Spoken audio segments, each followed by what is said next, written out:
کراچی کے علاقے ڈیفنس بخاری کمرشل میں 3 روز قبل ٹریفک حادثے کی سی سی ٹی وی فوٹیج سامنے آ گئی ہے۔ حادثے میں ایک نوجوان جاں بحق ہوا تھا۔ مزید جانیں گے ڈان نیوز کے نمائندے محمد بلال سے۔ بلال بتائیے۔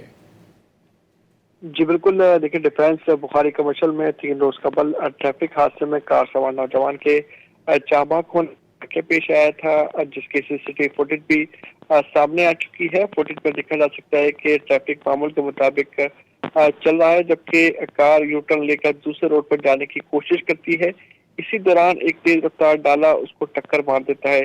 ٹکر اتنی شدید ہوتی ہے کہ گاڑی کافی دور جا کر گرتی ہے، جبکہ حادثے میں جاں بحق نوجوان کی شناخت سلمان کے نام سے ہوئی ہے، جبکہ حادثے میں کار میں موجود 2 افراد بھی زخمی ہوئے تھے۔ پولیس حکام کی جانب سے یہ بتایا گیا ہے کہ واقعے کا مقدمہ درج کر لیا گیا ہے، جبکہ حادثے کا شکار کار اور اس کے ڈرائیور کی تلاش جاری ہے۔ پولیس حکام کی جانب سے کہا گیا ہے کہ مقدمہ درج کرنے کے بعد تفتیش شروع کر دی گئی ہے۔ جی بلال، بہت شکریہ ان تفصیلات کے لیے۔